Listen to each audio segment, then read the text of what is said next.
So without waiting anymore, let's bring him Anymore. in. Welcome him. Welcome him, everyone. I'm sure many people in the chat room know Derek, and welcome, friend, once again back to our little chat. It's really good to see you. I'm excited to get caught up because other people on Christmas were talking too much, so we couldn't talk to you so much. Well, thanks for having me again, guys. You betcha. You bet. It's been quite a while since we had just you on, and so last time we had you on, we kind of talked a bit about your new your new homestead that you built, and kind of from the ground up. And so it's people have been wondering what's going on, what you're up to, and there's obviously there's a lot of crossover in all of our shows, but there's also a lot of people here. Like, I don't think my Grammy watches your show, but I know that she knows that you're in Northern Ontario building an epic house and that sort of thing. And so lots of people want to know what's been going on, and so it's great to have you back again. When did I talk to you guys last? Was it before the tour?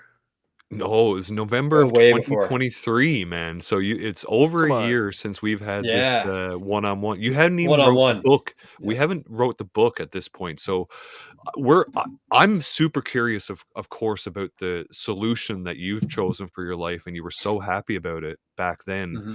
It was only like a couple months into it. So now you're a whole year later. What have you developed in the last year? How's it going?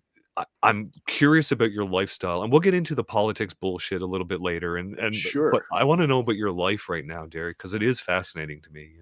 I'm jealous in many ways, to be honest. A lot has changed. I have taken out one wall on the house, and I added a 10 by 20 extension. What? Yeah, I'm sitting in it right now. Isn't that basically the same size as the house? So you've basically like doubled up. Yeah, I doubled the floor. And awesome. on top of it is a deck. It was done with Duradex, so I am going to be able to walk out from upstairs on top of the extension. Awesome. I've also put up a pole barn, or I've started a pole barn. The guys were here last on Thanksgiving helping me put that together. It started as like a woodshed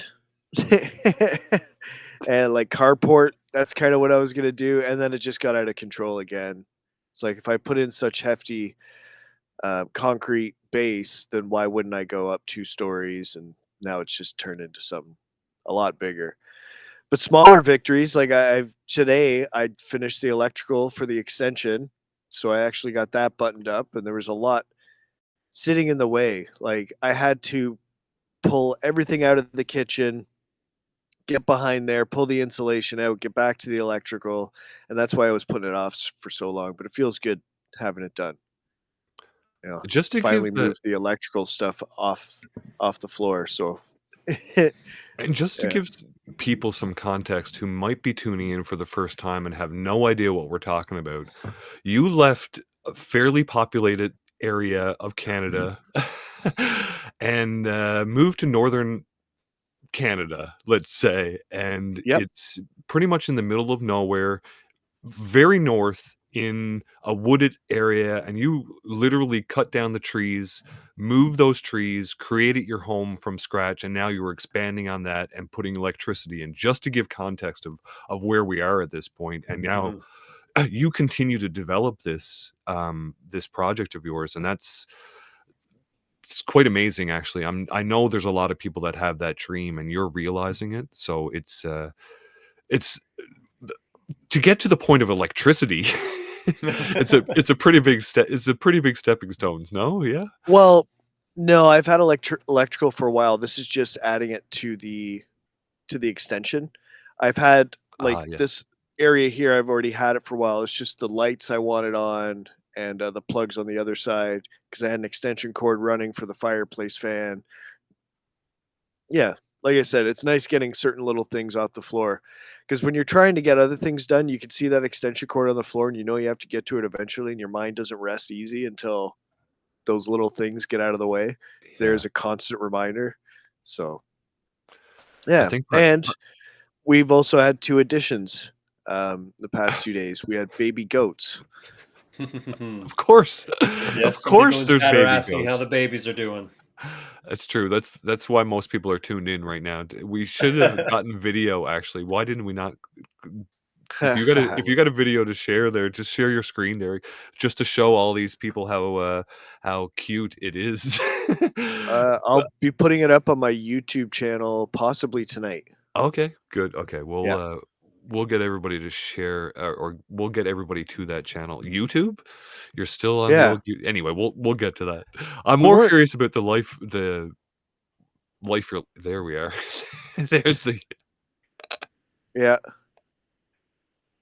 There's another one under us. They're pretty cute. We had a kid this summer, I think it was August or September. So yeah, this isn't your guys' first babies, right? Or is it? No, we've had quite a few babies here, but this one, it was unplanned because the neighbor doesn't have the facilities to separate the males from the females. So they just come whenever. Horrible planning, if you ask me. I wouldn't do it that way, but here we are. And I think there's another one that's pregnant, so we should be getting one or two more again. But I'll be better prepared for it that time. Yeah. Oh, that's fun. They're fun. Yeah, they're pretty cool. What other animals is around your area? Are you going full homestead with multiple chickens? I know you had ducks at one point. I still have chickens. The ducks are no more. The final duck had fallen. But I also have a fox that's coming by that I'm feeding ivermectin to get rid of his mange. Terry. Yeah. Follow Derek for this content. Where else are you going to hear that I've feeding a wild fox, ivermectin to make it healthy? There's nowhere else that you're going to get this content, friends. Someone in the chat's asking Derek if you're connected to the grid or are you off grid? Off grid. I use a generator for power in that and solar as well. That's what I thought. Yeah. Wow. Yeah. It's pretty amazing, Derek, the journey that you're on there, and you keep developing this. And it is several people in this general area that are kind of working together in a fashion. Is that right? You have your plot of land, but in the area, everybody's kind of working together and helping people achieve this. Yeah, the neighbor is building. The neighbor's building his house, and I've made friends in town that were already dags before I got here. Sweet. But it's the only way you can describe it is every piece you add something else. Like I remember when the stairs went in, when the fireplace went in, when different things went in. It's hard to say like how much you love being in your own property, but you love it more the more you add. And that's how you really build a home. It's hard to describe. Yeah. No, it makes perfect sense. You're putting your own blood, sweat, and tears and pride into something that you built, and not only that, it's something that it's helping you survive. What you're building is helping you survive in your life. So why would you not have an amazing feeling from that? That makes total sense to me. Mm-hmm. And it's a constant project, really, that type of lifestyle that you're in. There's always something that you're going to have to do or improve upon in that world, and that to me is fascinating in itself. You're not working to live, you're living. All your work is going towards your survival, not to get some greedy, just to get money at a greedy way. You're working to survive, and that's really how we all should be living anyway. It's much more fulfilling than having to go through the money system.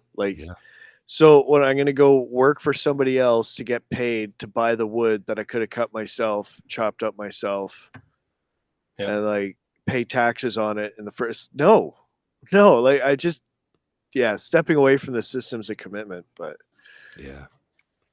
How hard was it to find like-minded in that way? This freedom cell idea, or this idea to all move in one area and build something together, is not a new idea, obviously. One of the challenges that most people have is finding the right group of people to survive with, or to live with, to exist with, because we're all very different. How easy is dealing with that, other humans? Because you still have to deal with other humans in that aspect.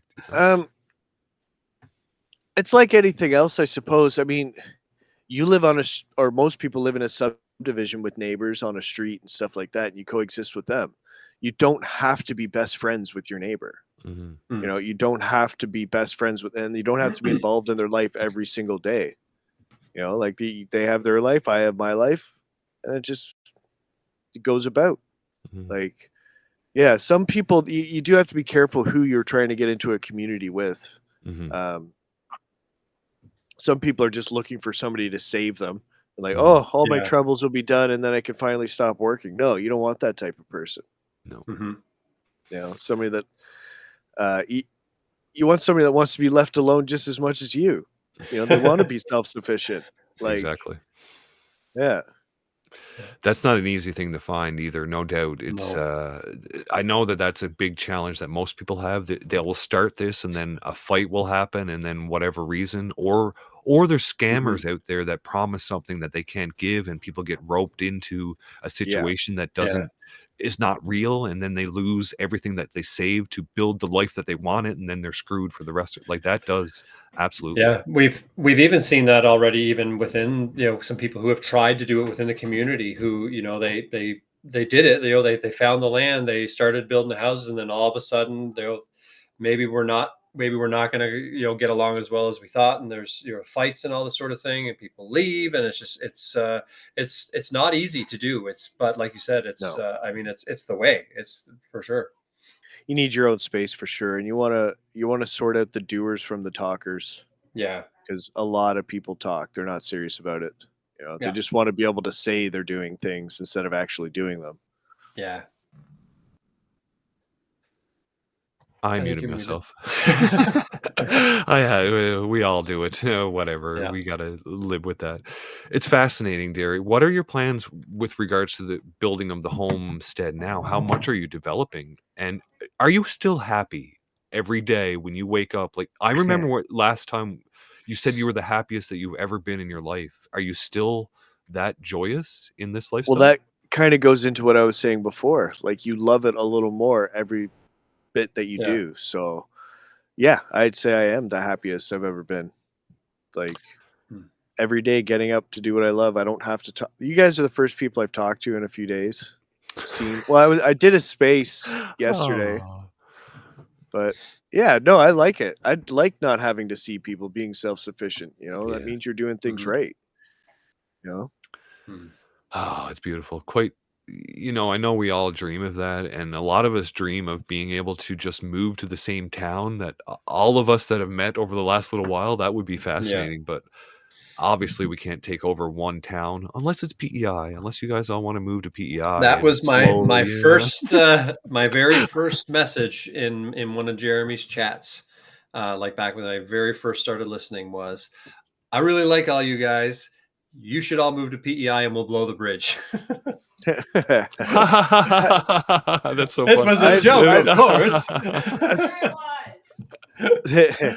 I thought about it too, right? But I'm choosing my path differently. I'm creating. I might create the municipality that we live in, or just stay within the road board. You know, that's a great. You know, if you do go that route, is there a recruitment effort to get more people to come up in that area? Like, is there land in that area to get really? So there is. I send it to people that are actually interested, people that have, you know, resources and are ready to move and are willing to. And that is it's a big leap for people, as you said. You know, it's you got to be willing to make that commitment, and the commitment has to be long term. Once you make that commitment, there's no like, oh, I'll try it for a month and see what happens. You know, that's just a vacation. You got to commit. Yeah. It's preparation meets opportunity. If you're prepared to move out and do this sort of thing, when the opportunity arises, then that equals success. But if you're not prepared to do it in the first place, you're not serious. Yeah, very true. Sure. Derek, you know, somehow, Derek. Oh no, you go ahead. You go, Chris. I want to talk. We talk about the book. Yeah, that's what I was going to say. Okay, perfect. I was just going to say, somehow in the midst of all of this, you published a book that I did. was a top seller for a time and then got banned and all these sorts of things. Tell us about Meme Kampf. It's funny that so much has happened since that book came out. Like I was writing that in 2023. Mm-hmm. And it came out 2024. It's been out for a year now. Just roughly over, just under a year. February 6th or something. I read on yesterday. I think early February anyway was release date. So we're just on almost a year away. Yeah. So a lot has happened since then, but oh yeah, pretty positive reviews. Sold, I don't know, maybe 1,200 copies, I think. Which so far we'll get a lot more sales tonight when everybody goes to memeconf.ca to grab their copy tonight if they haven't read it yet. The idea, I guess, wasn't how many I could sell. It never was. I didn't really care making too much money off it. Even the profits of it, I split up between the other guys in the grift shop. So it's just more, it's an accomplishment. You know, it's one of those things you can stand back and say, yeah, in my lifetime, I wrote a book. I built a house. I wrote a book. That's a sharp picture, by the way. That's in a way, you could say they're trophies. You know, that's a great way to look at it.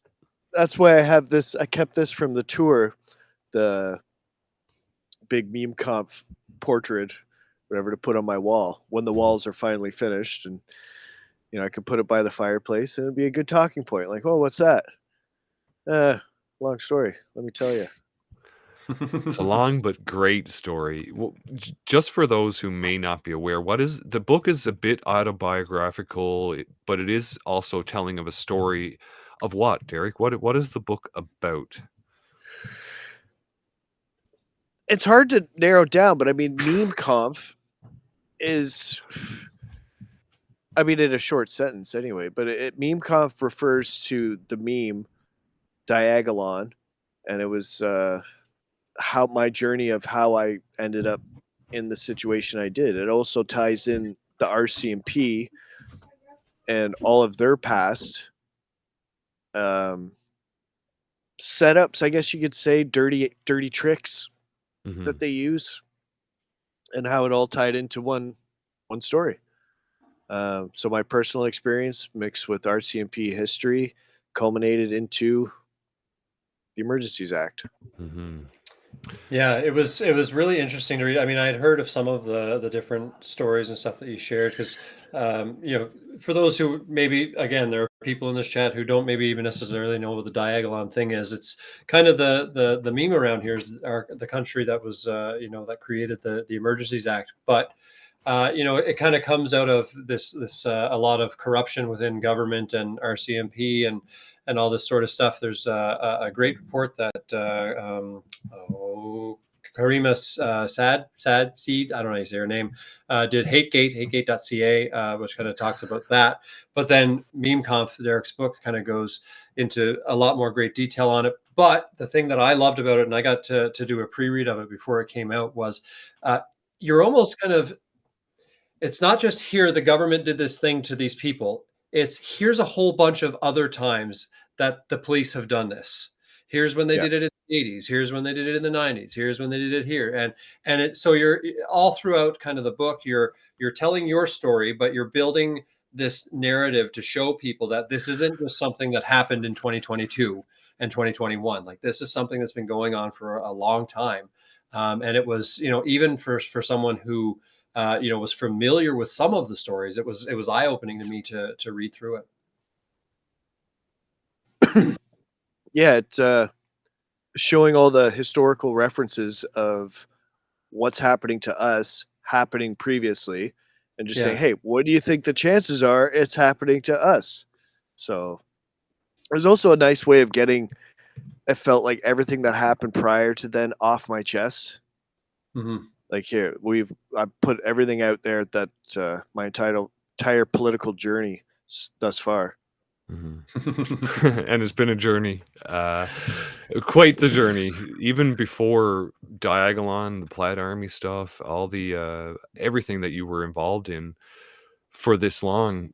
But this book was special, not only because of the topics that you talked about with the RCMP and the Emergencies Act and Diagolon, but also memes, the power of memes. You know, you in your book, even though you don't specifically talk about memes, but there's so much power in a meme right now in our communication, and the title alone is absolutely perfect. It's the meme struggle. It's absolutely perfect.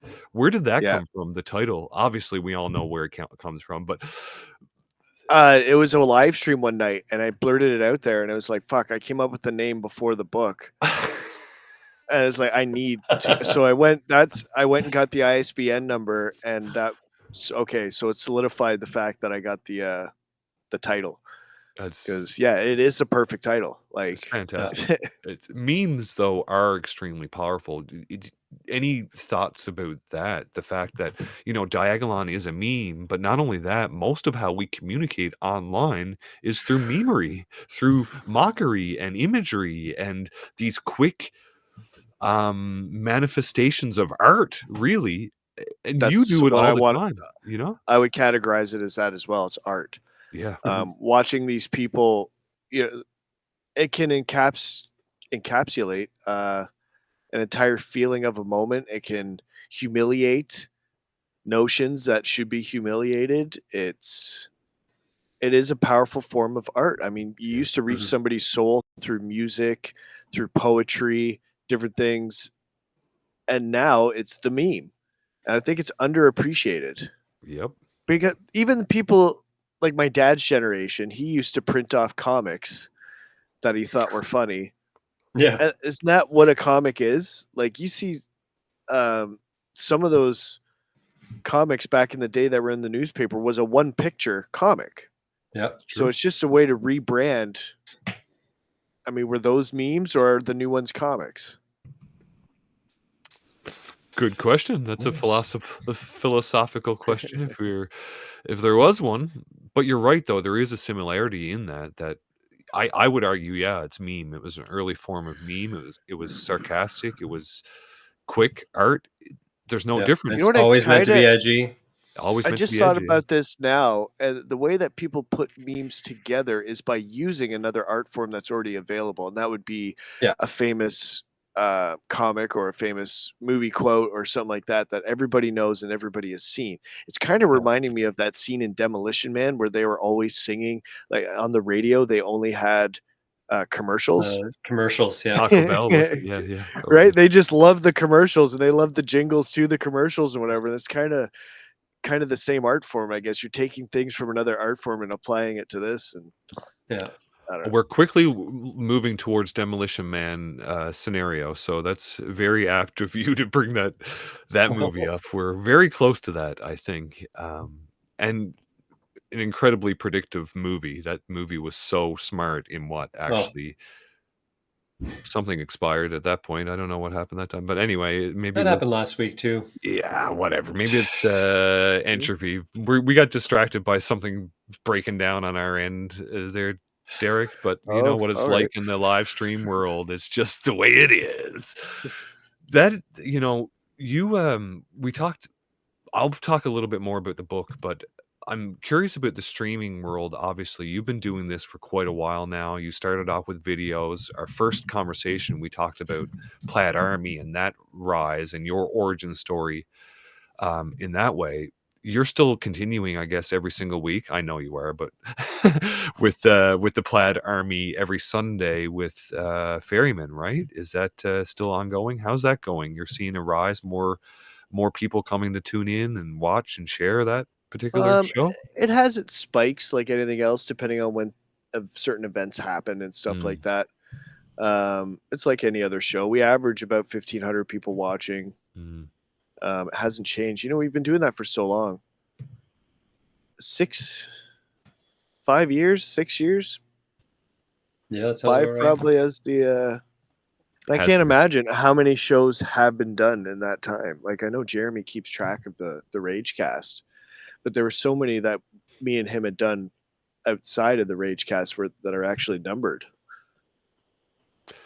Yeah, it's too bad there's not a huge catalog of all those past ones, but so many things have been censored, channels have been banned and removed, and it's some of that stuff probably doesn't even exist because you guys didn't back it up or whatever. It's sad If you what we've had to go there's a through. All this. site called Alt Censored that has quite a few of the old ones. That has when me and Jeremy's first one together, when we met at the airport for the first time.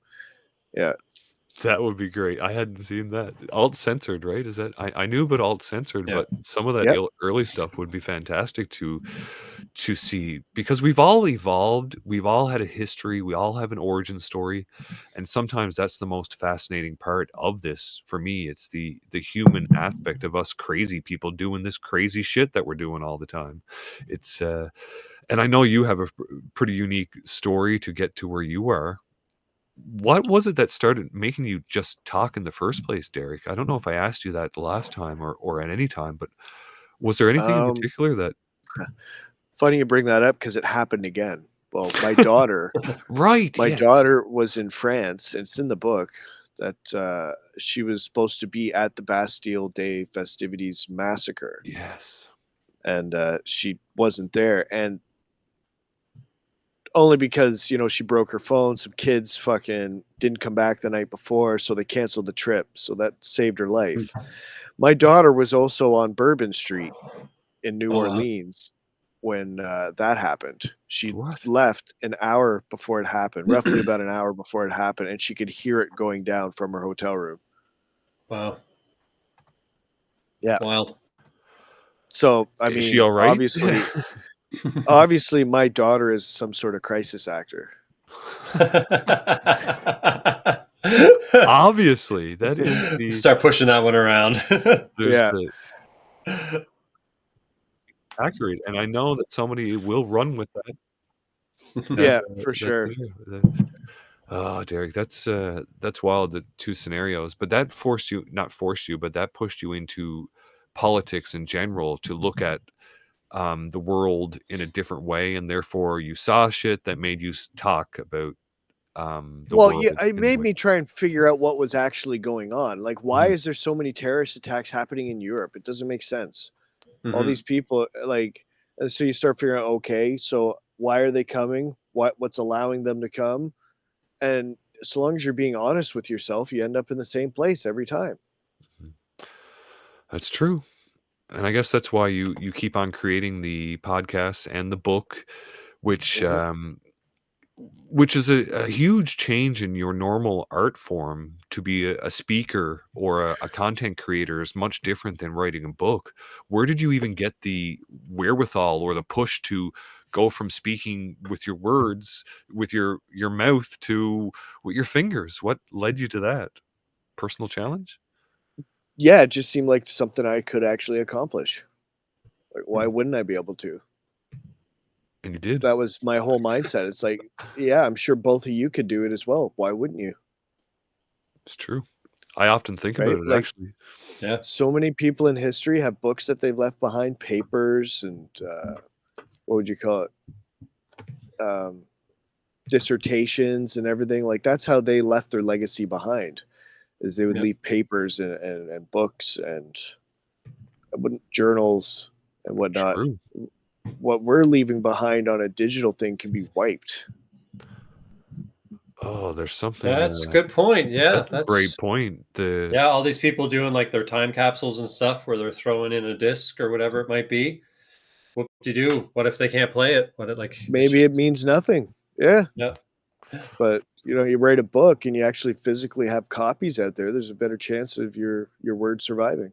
And we Yeah. don't own anything anymore. Our whole society is on subscription, games, the Yep. physical medium is totally gone, and Yeah. there's something gross and dark about that. For that very reason, our whole history could be wiped if we go to a completely digital land, that is Right. extremely I'm scary. actually thinking about doing a tablet next.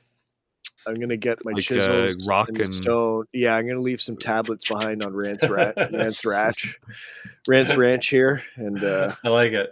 I yeah, saw why not? somebody today a post where they made a bunch of dinosaur skeletons out of metal and buried those like 10 feet under the ground and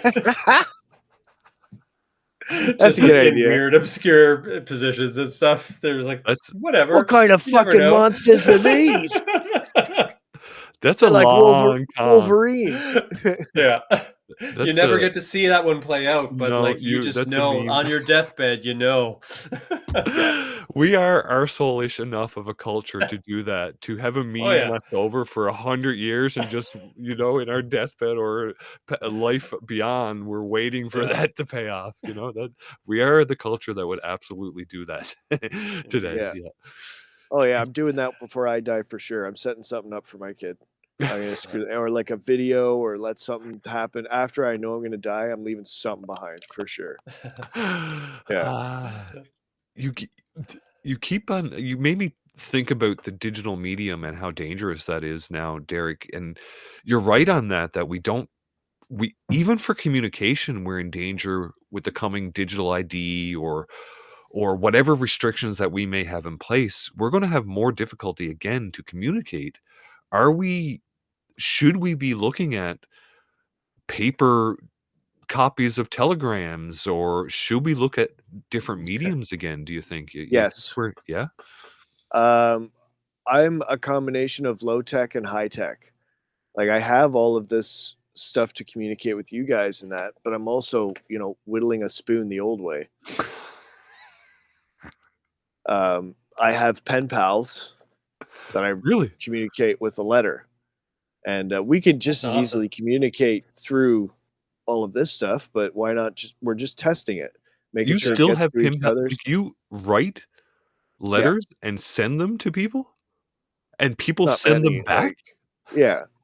What? Wow. That still works. Like we still have a national mail service that, and Crazy. Why not? We're going to be trying out pigeons as well. The pigeons are underway. Well, that's where my joke came from. It's like a good business idea would get some homing pigeons, teach them to come home to your place, sell them to people, and then when they try them out, they just come back to you and you sell them again. Perfect. Yeah, these ones work perfect. There's something to be said about all this. Like, I'm just taking notes at this point because we need to diversify our communicating and how we communicate. There's no doubt about that in my mind. How far apart do you guys live from each other? 15 minutes. Yeah. Get the pigeons. We do need pigeons. Yeah. Do it. Guys, you guys will enjoy it. Like, right, you got a pigeon from it's like, oh, we're on at 9 tonight or whatever. Like we need pigeons. If you send a pigeon and say, okay, meet me at this place at 9. Don't tell anybody, whatever else, and see if you actually show. Holy shit, we were the only ones that knew about this. Now, Harris's missus is in the chat right now. She says that you have lots of pigeons in the barn, so you're going to have to go catch them, Harris. Yep. Catch yourself some pigeons, and then we'll start training them. Yep. I only got to bring them to your barn, tie something to it, and they'll come back to my barn, won't they? Is that how it works? Because they always are. They're homing pigeons. They always go back to where they go home. So I don't know if you've got a preferred breed in there or not, or how that works. But try it out. Just take it from the barn. Take it from the barn to your house a few times. Try that out. And then take it to somewhere where it can see the house, so it flies there to the barn, and just keep driving further away. So you're gonna see, there's gonna be a picture of you somewhere driving down the street with a pigeon fucking letting it out. Okay, somebody on camera. Get your pigeon hunting gear ready, missus. We're going getting some pigeons. Take that, Ceases. We'll keep this information away from you. One tiny pigeon foot at a time. Right, and then you can get an air tag on him in case he goes missing. There you go. I hope we're all serious in this moment, because I'm actually serious in this moment. If you've already got them, let's see how serious you are. That's true. I got to get them. There you go. I'm the starting point. You're right. I expect to see a pigeon in a net on Gab tomorrow. Oh, now that you made that Gab bet or that I'll get my Gab friends to enjoy it and like it. Don't just go out there and catch one. All right, make sure you have a place to put it after you catch it. Yes. Oh, You don't want to just That's so I got a pigeon now. The 4 cats and dogs that we have in our apartment right now may not like the pigeon that's in the apartment. Yeah, that was hell when the goats came, because we didn't have another heated structure when the goats came, so they had to come in here. But I don't have enough space in here to like bring the goat mom in, and like Ozzy would kill it too if it was in here. Yeah. So yeah, working them back and forth, and that I find is a part of the fun though. Like we've been in so many situations where it's like, oh shit, what are we gonna do now? We had an instance just last winter where a goat that we didn't expect to be born was born in February, coldest day of the freaking year too. But like it puts you like, again, it's that like, I'm out here, I'm surviving on my own, I'm raising this food of my own, and for us, like it's very much a survival of the fittest sort of thing around here. And so I kind of like those challenges. Like when our first kid was born last summer in August, like we didn't know when the goat was going to give birth. We had an idea that it was going to be somewhere in this kind of area, but like I didn't really know what any of the signs were to look for or anything like that. We just knew that she was pregnant. And I was walking down the backyard one day, and my cow started mooing like a madman. And I was like, something's happening. And I just yelled to Jen. I said, I think it's the goat. And sure enough, it was. So my cow was apparently an alarm for me too. But it was neat just to kind of have that weird like thing just thrust upon you. Like we're not ready for this, but we're going to learn. Yeah, it wasn't fun. Like I count every day, I go over there, feed them while he's away. Okay, I count 10.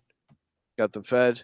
Why is there screaming still? Does that mean because they'd all be out here? Why is there still screaming? So I have to go in, check it out. There's 2 on the floor. It's like, oh, yeah, you guys aren't going to survive. Yeah. Well, that's part of that lifestyle too, I guess, getting used to predators. Even you've had to deal with predators on your homestead, and at one point I knew you were out trying to track a wolf or something. Did you ever catch that? No, we didn't get the wolf, but I'm sure it will be back again this season, because it was here the season prior as well. We were told about it, so I'm sure it'll be back again. I may even try to bait it. Who knows? Bring it in. Are you see if it's sick and if you need to administer some ivermectin or not? I guess that's what you need to find out now. Or some lead. Yeah, we'll see. Wolves are not wanted. Or lead. Yeah, no, of course not. That's not. It's all the things that you have to think about in that lifestyle is much different than the things that we have to think about in this lifestyle.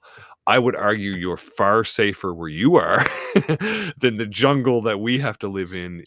What do you want to deal with? We're pretty rural, you know. Man-eating predators or Jeets? I'll take the man-eating predators. Yeah, there's probably less pooping from the wolves. You know, they know better than do it in the street. Yeah. Even Ozzy knows better. Yeah. Yeah, poor guys had to dig a hole through the snow just to get to his pooing spot. I guess it's only a matter of time before we got into some of the politics, Derek. And, you know, where you are political in the content that you provide, you're quite political and outspoken, and you always have been. So we're obviously going to take this opportunity to pick your brain on where we are in Canada. We talked about at the start of this show some of the Canadian nationalism, some of the American nationalism, this growing threat of the North American continents becoming centralized into Trumpy land. What are your thoughts on this particular rise in that North American Union large-scale threat? Is it a threat? Is it better for us? It is globalism. You're watching people that argue against globalism cheer on this union. And you got to think, there is, 3.5 times as many Mexicans as there are Canadians. There are just as many Black Americans as there is Canadians. Do you really want to have a union with these people? Like, having a union with America would definitely make us less white as well. that means you get their demographics coming up here with gun laws? No. That's a good way to I don't look at want it. that. Good point. Like, Yeah. can we do anything about it? Probably not. There's not a goddamn thing Canada can do about it if America wanted to. The New No. York Police Department could invade Canada if it wanted to. It's true. It's sadly very The true. Boy Scouts of America could invade Canada, I'd say. Like, it's embarrassing to say, and we've come out on TV and admitted this. We couldn't mount a defense if we wanted to. Yeah. So who's protecting us? We've enjoyed a lavish lifestyle with this giant southern border that's lined with Kevlar. Mhm. Like, we've just enjoyed that so much. That's the only reason we've been able to be so frivolous and give away money and not take things seriously, is because we have an older brother who does take things seriously. Yeah. Who has a giant parasite in their brain right now, but It seems so, yeah. Yeah, it's been bizarre to see, and just to I agree. Like, there's nothing that can, if they want it, it's going to happen. Like, and it's been interesting to see people try to again, the psyop on the psyop on the psyop is the, like, people are saying, like, this isn't actually happening. Like, they're literally just doing this as a negotiating tactic. But the reality is, like, they don't need to negotiate with Canada. Canada is like, it's like a, a flick on the hand for them. It's absolutely nothing. And so we see this chunk of people who are excited about it, but then there's people who are not excited about it, but also just think it's nothing, and it's just a ploy, but wouldn't actually happen. Meanwhile, they're literally talking about it every day. They're traveling to places like like, who the heck travels to Greenland unless you're serious about what you're saying? Like, Greenland, it's just not a place you go. And so it's well, it think about seems pretty clear to me that who this is something they are serious about. who traveled there. Charlie Kirk and Don Jr. Like, it was a rally. Yeah. That's what it was. I mean, it was just kind of in your face. It could just be marketing for the rally. Who knows? I could see if we had bigger bargaining chips, like if we allowed our energy sector to thrive and we could sell it to America for cheaper, they might be interested. We make, what, 20% of their cars? That adds how much to our economy? We have to buy so much food off them. We're dependent on them for food in the wintertime. I think it's 75% of our food comes from America. Yeah. Like, we should be self-sustaining, which we are absolutely not. We refine our own oil. We should have our own greenhouses, like, in the wintertime, to make sure our people are fed. Sure, we got enough wheat and stuff like that grown in the summertime in the growing season, but still, you should be growing throughout. You should be abilities to grow fruits and vegetables in the wintertime. Like, that should have been number one for people. When you figure, oh fuck, we got all this oil, let's do this. Like, let's do it. Elijah Schaefer had a really interesting take, and I kind of find it interesting because people are like, why would they want Greenland? Why would they want Greenland? And he is like us, very critical of Elon, doesn't trust him at all.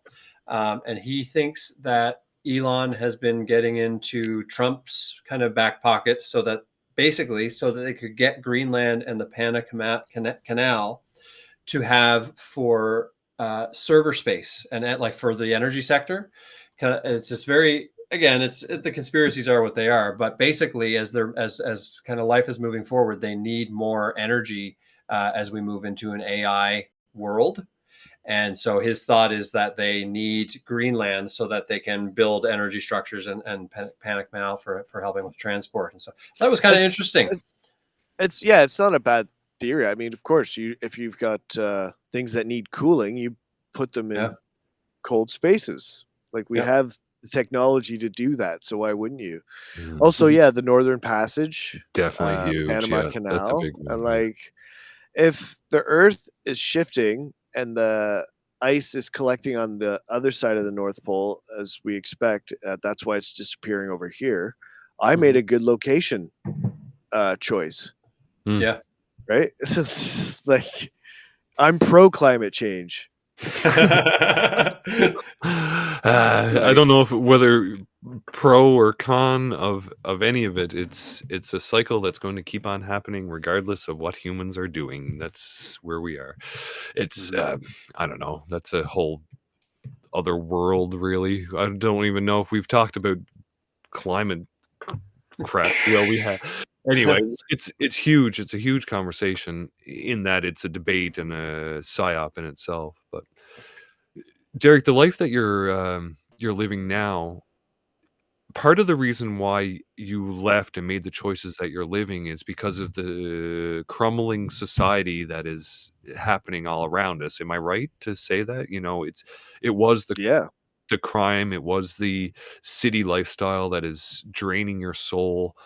Well, I was able to live just on the outside of the GTA on a farm, and then I was like at the edge of where they were building, and then they started building around me, put a subdivision up the street. Jeets started throwing their trash in the ditch at night, and or on the way to work, you'd catch them sometimes just emptying their trunk into the ditch. Like, this is normal practice for them.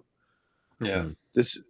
I couldn't believe my eyes when I was seeing it. And then they open a barber shop, let's go see it. And it's just 10 Arab guys standing around speaking a different language. And I don't want to get my haircut here. I left. It doesn't even look. Yeah, I just hate the it's way happening more. It's out. even happening in PEI, sadly. I mean, that the Toronto, I get it. Like, it's the GTA, that's where the immigrants are going to go. But PEI is the same. I can't go into a McDonald's in Montague. Montague has a population of 2,000 people. I can't even go in there, and I feel like I'm in a foreign land now. It's bizarre. Yeah, that's obviously our reality, but there's something frustrating about the fact that I guess that we're leaving our neighborhoods. I think of PEI, right? We had huge immigration here, but we also had massive out-migration. People I thought about this recently today about people right? having to leave their homes and that. Yeah. And I remember where I was born. I was born in Brampton Hospital. Yeah. That place is not where I was born anymore. Man. That's fucking disgusting what's happened. That's not progress. No, that's true. I guess it's still just frustrating that other people's decisions, the government's decisions, are forcing us out of our homes. We're making the choice to do it, but it's not our choice to create the neighborhoods that we're creating. That's being created around us. And I'm for a us displaced person. Yeah. Yeah, but I guess, it's forcing us to be living a better lifestyle anyway, because this centralized city life is not, I don't think, the way humans should be living. And if more people are forced to go spread out and build their communities beyond that, then really it's a good thing. It's not a good thing at all, but at least it's forcing us to live a better lifestyle. And you're a great example of somebody who's made it work. And I think a lot of people could learn a great lesson from you, that if you do have to leave because of the increasing crime and demographic change and city, then there are options out there. There are ways forward to make that happen. Well, you have to build it and they will come. I have to prove that it can happen first before people start coming around, and then we'll build from there. While they're building their house, I'll be building more of a government here and see how that goes. I don't know if it's the answer. It could be futile efforts. You can't put all your eggs into one basket. You still have to tribe and train and make friends, but at least my friends will be closer and we'll be working on the same projects. Telltale there on Rumble sends in a dono, and thanks very much. It says, write your story in the spoons, Derek, like a totem pole, ha ha ha. Then we would all have to get curio cases to hang on the wall. That is a great idea. Write your story in the spoons, and then we all buy the spoon. Whittle the spoons into little stories, Derek. I do like that idea, actually. And it's just so not worth the time that goes into it. China, you can buy 10 Chinese wooden spoons with perfectly made dragons on them or whatever stories. The amount of time I put into a spoon, I'm doing it for me. You know what I mean? While I sit there, when everything's done at night, the goats were asleep, Ozzy was asleep, the fire's going, I'm listening to a podcast, I'm going to sit and whittle my spoon now. It's like crocheting for guys, Yeah. It's your corncob pipe. Next, you'll have to do a pipe. You'll nice pipe for you. Pipe, not bad. And I'll get my rocking chair beside the fireplace. Nice jacket with patches on the elbows. It'll be beautiful. I think that's house coat. If you're by the fireplace, yeah. Oh, This like fireplace. like a red coat. I like it. Velvet. Kimono. Yeah. Well, if we're done discussing our fashion show later on, let's move on to the next political. Politics is obviously huge for all of us, Derek. I'm curious what's on your mind most right now. Okay, obviously immigration is a massive topic. We talk about it hugely. Is there anything else that's in the back of your head that you don't often talk about, or you're kind of worried about, or even positive about in this world that maybe some of us aren't focused on right now, just from your perspective or from whatever you've learned over your life? One of the things that bothers me the most right now is the 1117 highway where I live. There's an accident every day, and it's a single road artery that can cut off my town from existence. Like, depending on where the pileup is, and there's one every single day. Yeah. So that means somebody's life is at risk every day because we're hiring these third worlders, and our standards have gotten so low that they're just piling these temporary foreign workers into trucks that can take out our houses. And you're not exaggerating. Some of the stats of the increased crime is absolutely not crime. Sorry. Increased crashes is spiked like 1,000%, 2,000%. It's massive change in numbers. And also, what also is spiked is the amount of traffic on the highways with these trucks. Yeah. There's more and more. So what do you want to bet that these Jeets are scamming somehow, where they're saying, oh, it couldn't fit it on this truck, so we got to send another one, just to get a little money out of these contracts that they're getting, because they do it with Uber Eats as well.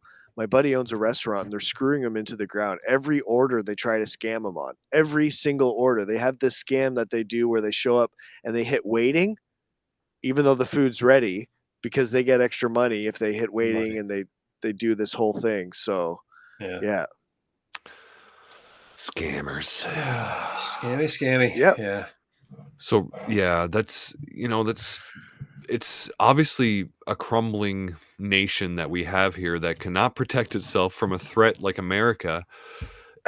Is there anything that we can, like, that's pretty bleak, obviously, to look that if we were ever seriously either economically attacked by America or culturally or absorbed or whatever it is, that there's no chance for us. Like, that's kind of bleak. Like, what should we do in these times when America is saying, yeah, we're yours, us, or the nationalists, the people that love Canada, that have the flag, that are currently right now trying to rise up as a nation and inspire the nation? How do we do that when we know that our country is useless in defending itself, or is totally reliant on other nations to be successful at this point? Well, your aspirations should be the same regardless of who's in power and who the threat is, right? You should be organized white men and organized communities. If you're not preserving what you hold dear in and around you, then it's all through screens and everything like that, then you're not really putting up a fight anyway. Yeah. You have to build the community. It doesn't matter if Trump suddenly says he's in charge of Canada. No, I still need my community, and I want my food and secure existence for my people and my future for my children. Yep. Right. It's just, most of it's just on TV of what you're going to see, unless you head down to Ottawa. So you really can only control what's in your vicinity, right? You can't control what's on TV. Yeah, we can talk about it. We can shoot the shit and putting out memes and whatever and contributing in that way. I get it, but still, your objectives and aspirations are the same. Take care of your family. Organized white men is the best defense. It doesn't matter who the jackboots are that show up and what flag they're wearing. Yeah. That's what I was just going to say. Like, whether it's Trudeau, Freeland, Trump, Pierre, Max. You think you have control of it? Let go of it. Let go. We've got Elizabeth May drunk on the mic saying that they're going to take over California. We've got Doug Ford saying they're going after San Francisco or something. Like, it's fun to be able to control the conversation in a way like we can add controversy to make them answer to, but they're still going to do what they want to do. Yeah. They're pacifiers. That's what they're there for. They're there to pacify the public. So when they see us get uppity about things, they have to address it, but the same shit's going to happen. Go down swinging, as they say, right? Like, it's, don't just let them. And that's just it. Until you can fight, like, you don't go and book a fight when you haven't trained at all. Yeah. Or you don't know how to fight or anything like that. So you need to be organized. Do you have anything to stand up and say no with? No. So you need to organize people. Yeah. And that's one of the scariest things on the planet is organized white men.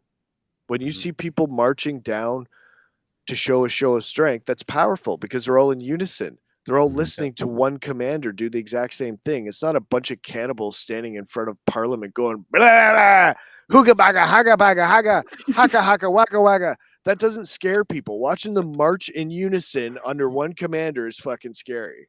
Mm-hmm. That's true. They can do that in Parliament all they want. They don't give a fuck. That's not scary. I guess in order for us to get to the marching point in unison, though, you're right that we need our communities to be strong. We need to feed ourselves. We need to have the right morals. We need to continue to build what we're currently building now in our own communities. That obviously is the step forward in order to survive as our culture and as our people. I'm so happy that you said that, Derek, that we need to, it doesn't matter who's in charge, we still need to do the same things. We need to feed ourselves, we need to house ourselves, we need to take care of each other. That is always going to be the baseline for everything that we do forward. And I guess maybe in that way it doesn't matter if we're a North American Union or not. My concern is that the more that we centralize, the worse it is for our communities in the long run. And that's, I don't know how much I need to preserve. No, I don't need. No, never mind. I'm not saying, I don't know what I was going to say, so I'm not going to say what I was going to say. I'm censoring myself in this moment. Derek, we need to preserve our culture and our family and our morals and all that more so than anything. And in order to do that, we have to keep on keeping on, regardless of the threats that are facing from whatever direction. And I think that we can all agree on that, perhaps, that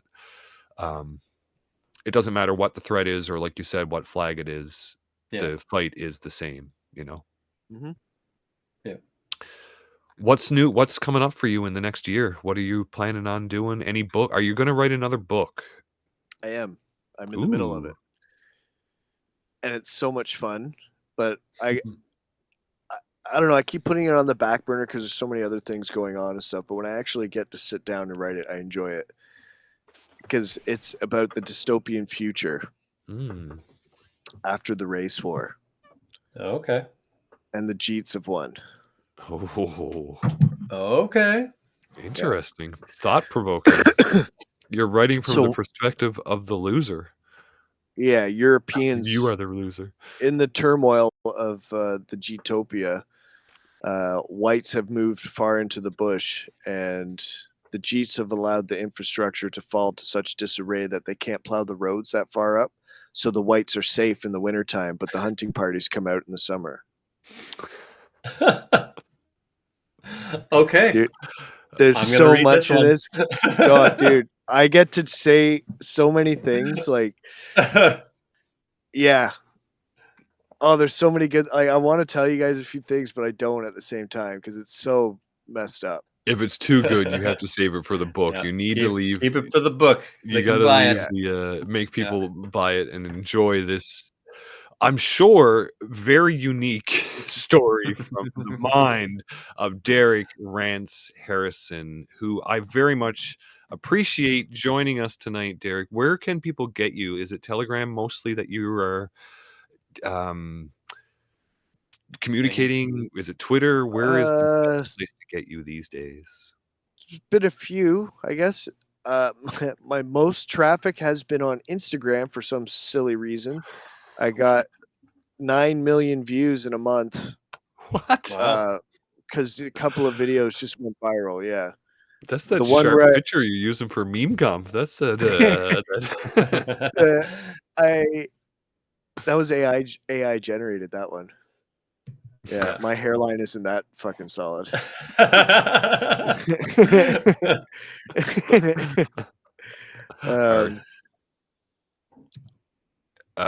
forget. So that is at Zoolander95, my Instagram.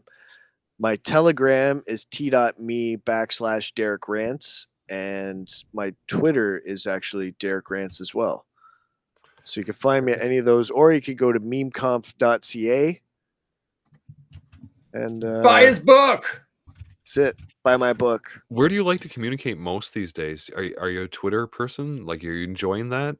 Or do you like Telegram? You don't usually. I actually tried to find my Gab account because I was coming on here, and I didn't find it in time because I had to get my email sent to me to remember my password and everything. Bringing it back. I tagged you a dozen times, I'm sure, since there's I got a list made with all the Diagolon people that I found so far. So everybody has an account. All you got to do is log in and copy and paste the same shit that you're putting on Twitter just to get it going. You know what I mean? And I want to retweet you. There's an underrepresentation of Diagolon. Can I stream there now? Not yet. Not yet. See that's his own fault. I said that today. I said if live streaming was on Gab, I'd probably never like ever he's log been out around of longer than BitChute, and fucking BitChute beat him on that. Yeah. Well, we got to keep on.